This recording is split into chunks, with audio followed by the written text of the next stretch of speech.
Hey, before you tune into this next episode, I wanted to invite you to something really fun, really exciting that is coming up April 14th through 17th. It is an herbal medicine planning party, and it is totally free. It is for you, especially if you have ever found yourself like all the herb jars stacking up. Maybe they're collecting some dust. Maybe you've got them, but you don't know what in the heck you're going to do with them. Or if you're like me right now, you are getting so excited about all the plant friends that are popping up at this time of year, and you want to make sure that you're intentional with the remedies that you create. You want to make sure that you are creating things that you will actually use, you know why you're creating it, and you'll know exactly what to make by the end of this party. So, if making sure that you've mapped out a full year, maybe even 2 years worth of herbal remedies sounds like a good time to you, you should definitely get registered for the Herbal Medicine Planning Party. And when you do that, you will get instant access to a new private podcast series that is all about why making your own medicine matters so much, especially in times like these. It's all free. Like I said, it's going to be loads and loads of fun. And if that sounds good to you, I will go ahead and put a link in the show notes for your invite to the Herbal Medicine Planning Party. I really hope to see you there, and I hope that you really enjoy this next show. Take care.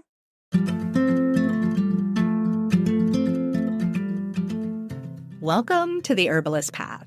If you love learning about the power of plant medicine and how to use it in your life, this show is for you. I'm Mel Mutterspa, clinical herbalist, herbal educator, and your host.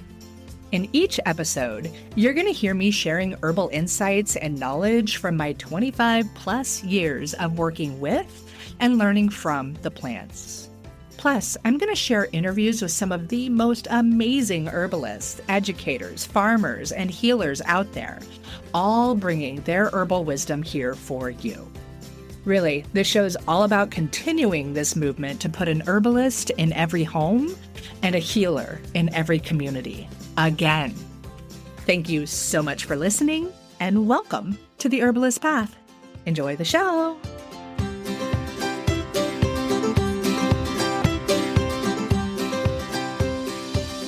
Hello, and welcome to another episode here on the Herbalist Path.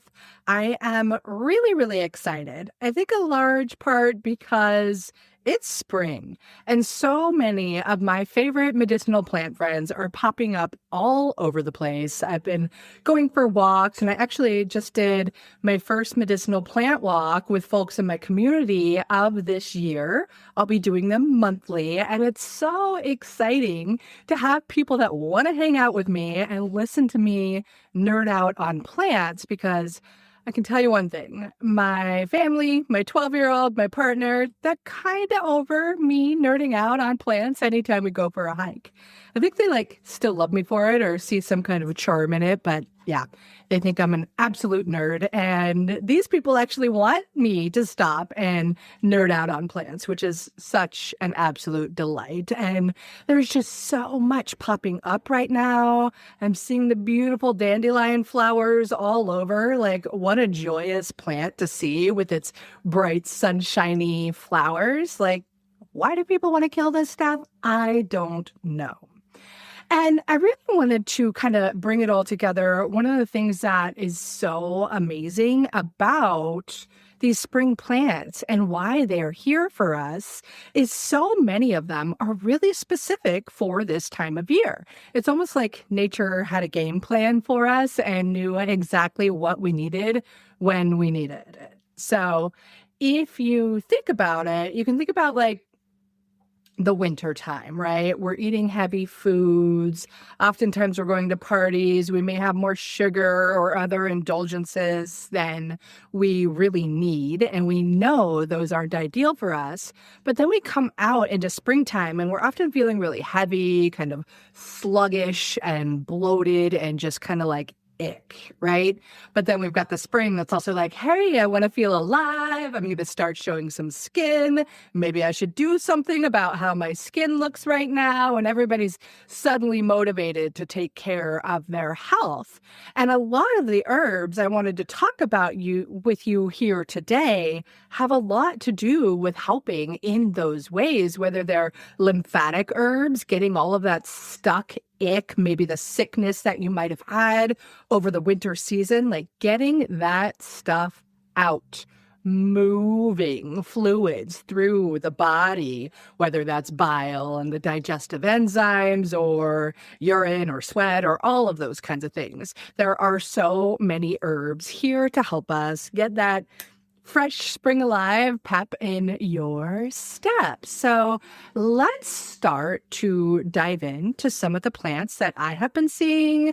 I would love to hear from you if you've been seeing them as well. Just pop a little note to me and let me know what is coming up for you.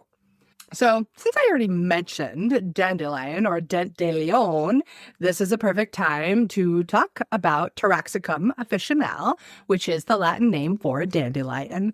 And this one is just incredible for so many reasons. I think a lot of people know a lot about its medicinal uses these days. Thankfully, more and more people are praising the dandelion instead of just spraying the dandelion. And I love that news. So the cool thing is you can use the whole plant as medicine.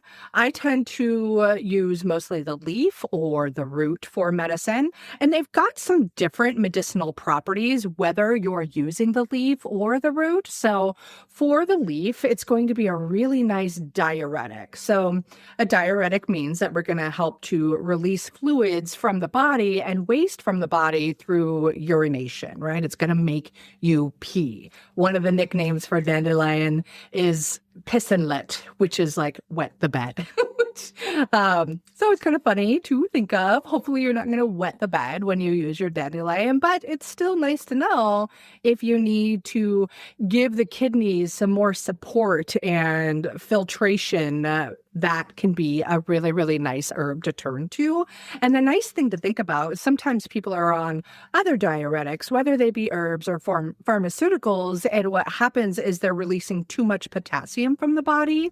But dandelion leaf is loaded with potassium, so it actually helps you replenish those stores. You're not losing out on anything when you're using dandelion leaf as a diuretic. It's also a fantastic bitter herb. So it's going to stimulate the upper and the lower digestive secretions, get the bile flowing through the body, supporting the liver in its detoxification process, as well as helping the body to be able to break down fats and proteins even more efficiently. So really great herb to have on hand. Right now is prime time to gather those leaves while they're nice and fresh and tender in the springtime. If you're really lucky, you've got a farmer around that actually grows dandelion for the leaves, and you can get them at some markets. I know we can here in Portland, Oregon area. I'm just outside of Portland, so it's not uncommon to see somebody that might really embrace the dandelion and grow it for you, for food and for medicine. And speaking of dandelion and food and medicine, we can also use the root. Not necessarily something you want to pop in a salad, that's for sure, but really a powerful, beneficial herb, particularly when you gather the roots in the fall. They are much more loaded with inulin. They're going to be more sweet, whereas if you were to gather the roots in the spring, they're going to be a bit more bitter. We know that inulin is a prebiotic. It's going to feed the good gut bugs in the body and make your digestive system function significantly better. It's also a bitter, so it's going to get those digestive secretions flowing. It's going to help the body break down fats and also proteins, as well as helping to eliminate waste, all the sluggishness, all the ick that you've been building up over the winter. Dandelion can help you just get rid of it, which is so darn nice. This is also, the root is significantly more specific for various conditions with the liver. We're actually talking a lot about the liver in month 4 in the Community Herbalist program right now. Dandelion is a key herb for so many different chronic conditions and disease states for the liver. It is going to be really nice for somebody if you deal with gallstones or you're prone to them. You might want to consider using dandelion root on a more regular basis, whether you do a roasted root coffee or decoct the root.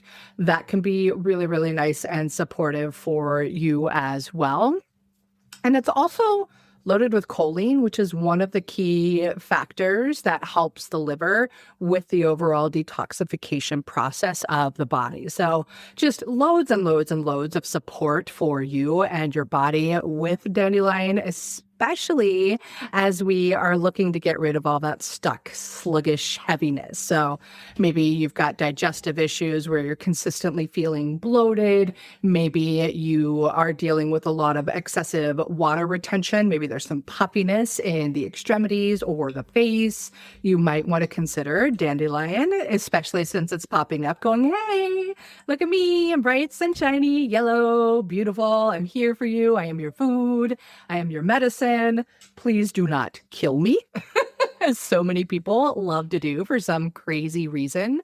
So on that note, if you're going to gather dandelion, please, please, please make sure it hasn't been sprayed with any herbicides or pesticides or the neighborhood dog spray. Like if it's on the major trail or sidewalk where all the dogs walk, maybe go look for dandelion somewhere else.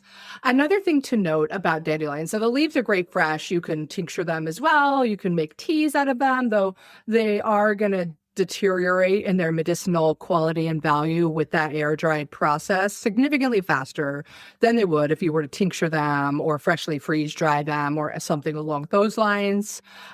You can also make a decoction with the root.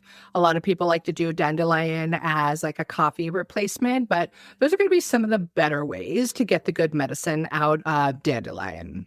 So another herb that's really exciting to talk about during this time of year, probably seen a lot of other herbalists talking about it, is nettles. And I am talking about the stinging nettles. Many people love to hate this plant, but this is one of our most nourishing plants on the planet, loaded with iron and calcium, magnesium, and silica, all which are essential for our bodies to function really well. It's also loaded with vitamins A and C and K and the B complex vitamins as well. So absolutely a nutritional powerhouse. You can use nettles in replacement for things like spinach or other greens that you might consider, particularly cooked greens. So I am going to be sharing some fun insight as to how to harvest nettles and eat them fresh right off the plant, right in the wild.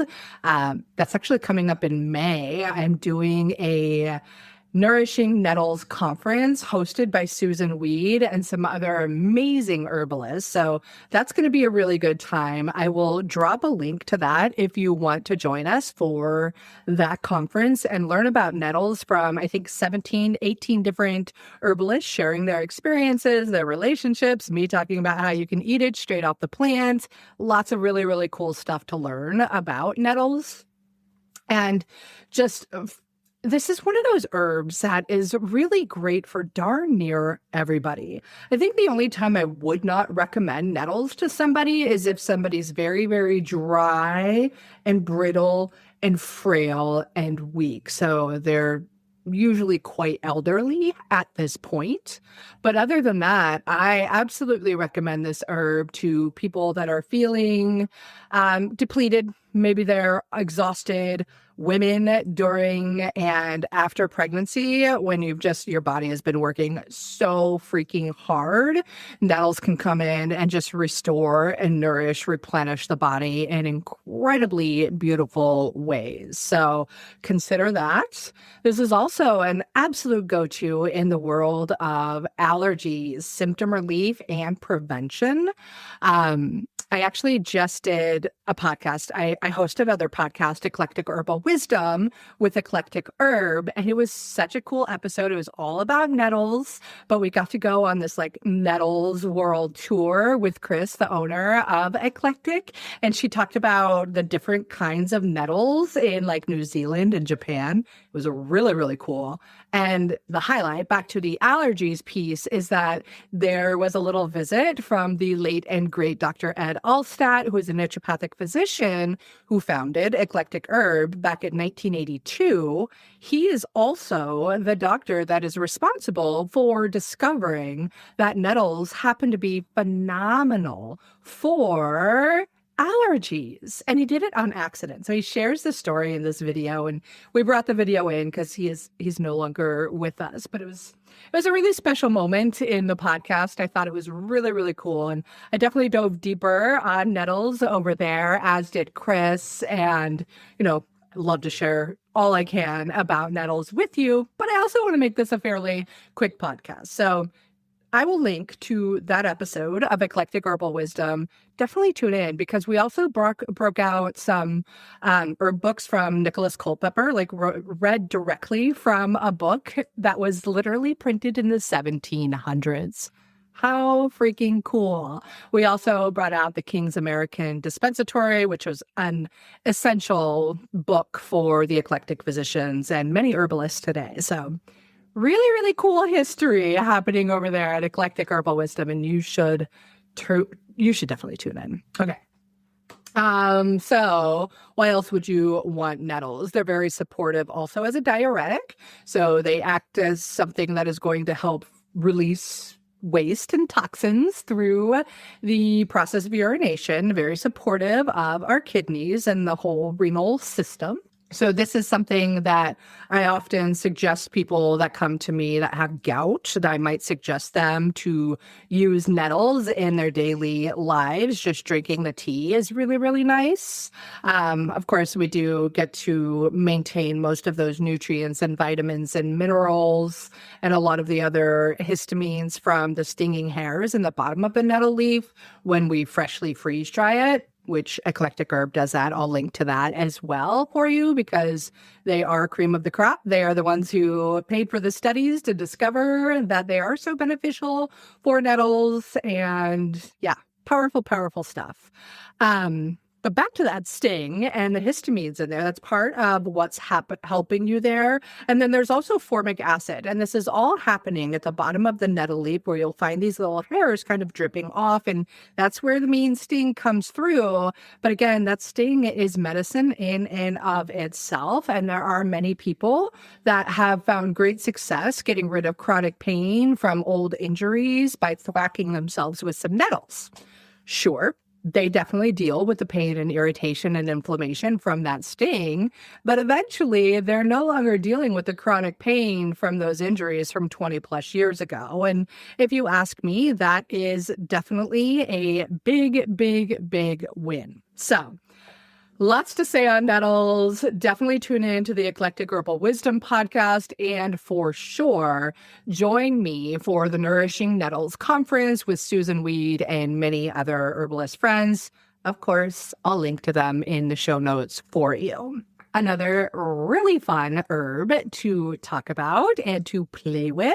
And I saw some just on my herb walk the other day. They were about an inch high and still ready to play with. They are cleavers. And these are so much fun because they like stick to you. And I've always had such a good time showing these to kids and other people. Like you can gather them and then just throw them at somebody.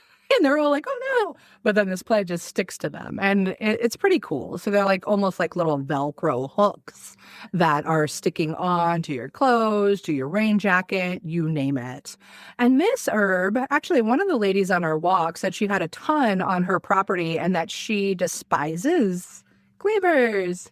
until she learned about how incredibly fabulous they are for lymphatic system support, because we know our lymph does not have its own pump, right? Like our heart has its pump and everybody else has their jobs, and the lymphatic system's like, hey, can somebody move me along? Either move my body, massage me, give me some herbs that get me flowing. And cleavers are definitely one of those herbs that help get the lymph system flowing really, really well. It is best used fresh. I don't recommend that you just eat it straight, because those like Velcro hooks might get caught in the trachea and you have more of a problem than you have as a benefit. But one of the things I like to do, I tincture cleavers when they're nice and fresh. If I don't have time, I'll harvest them, I'll freeze them and tincture them when I do have the time. Speaking of, I have some frozen cleavers. I need to do that too from last year's harvest. So a little behind the times. Another thing you could do a cold infusion of the green leaves and like pour some cold water over it and let it sit in your refrigerator overnight. That could be really nice. You can also juice it and then add maybe like 10% alcohol to your juice extraction. Put those into an ice cube tray, and then you can have those ice cubes and pop them into a smoothie or whatever you need throughout the coming months to keep those cleavers fresh and good inside of your body. Because once they get old, you don't want to use them so much anymore. You're losing a lot of the medicinal power. And plus, like, they taste, I don't know, I think something odd in my old herbalist age. I really appreciate the taste of chlorophyll. It's so nice. It's so fresh. It's so delicious. So I would definitely consider them. So this is for you specifically if you are feeling really swollen, really puffy, really congested, really just winter heavy, right? Cleavers can really be a great friend for you. One of my community herbalist students actually praises cleavers. Like, she was into herbalism years ago, fell out of it, gained a lot of weight in life through whatever. It had nothing to do with her leaving the world of herbalism. Not that she ever left, falling out of the world of herbalism.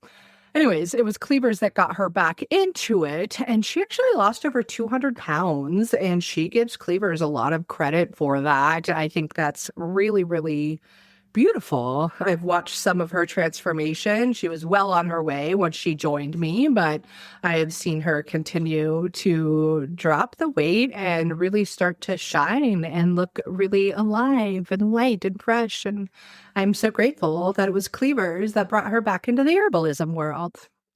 Pretty neat.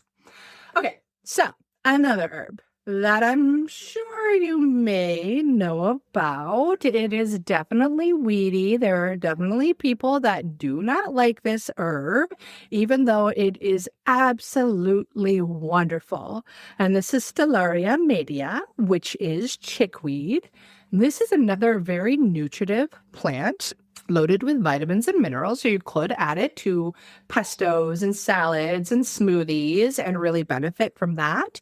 It's also very cooling and helps to ease inflammation. So it helps to ease inflammation topically when we've got various rashes, maybe it's poison oak, poison ivy, or some other rash coming from inside of the body. Chickweed can provide some cooling, kind of easing, moistening love in that department. So maybe you have eczema or psoriasis, definitely great with bug bites, scaly, dry skin.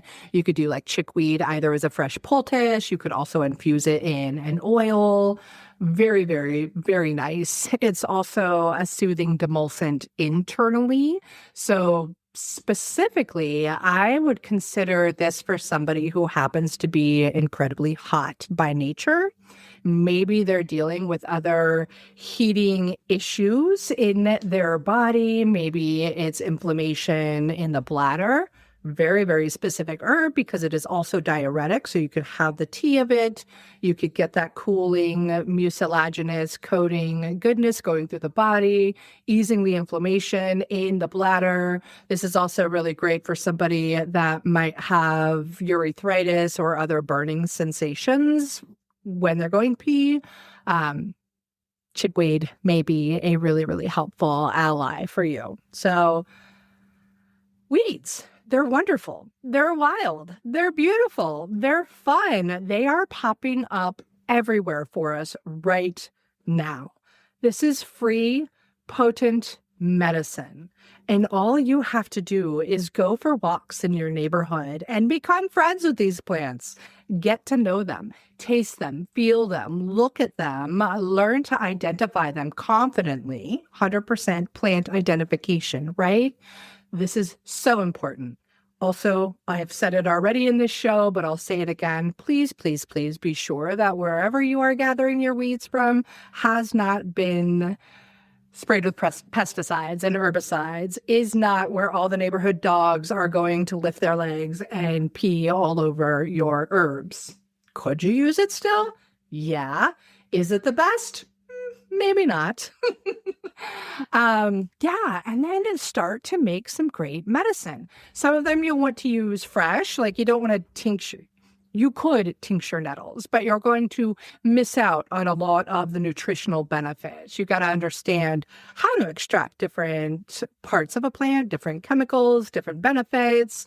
Best, what kind of menstruum to use. That's a lot of what we do inside of Medicine Making Mamas is teach you like, yes, this is something that if you were to make a tincture of this herb, it is going to do what you want. Yes, you can use this herb fresh and create an oil with it that is going to do what you want instead of just, hoping that all of the things you see on social media are going to help you make a great remedy. Oftentimes, unfortunately, they aren't. Some really are, but you have to really get good at understanding what it is that you're trying to draw out and what is the best menstruum, what is the best solvent for you to use in that particular case. Anyways, I'm really excited because we're about to open up another live round of that, which we do every spring and every fall because they're prime medicine making times. Right now, all these plants are just starting to pop up, but we've got months ahead of us here in the Northern Hemisphere where so many more of these plants are going to pop up, and we need to gather them at the peak of their medicinal potency to make incredibly effective, potent remedies for ourselves and our families to save hundreds and hundreds and hundreds of dollars every single year and not have to waste your time going to the drugstore in the emergency moments, right? Nobody wants to do that.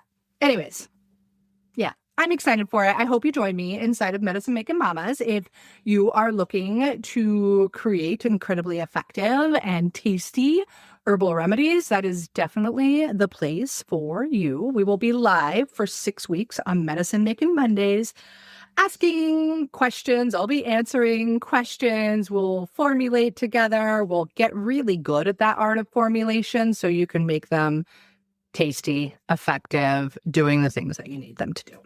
Okay, that is it for now.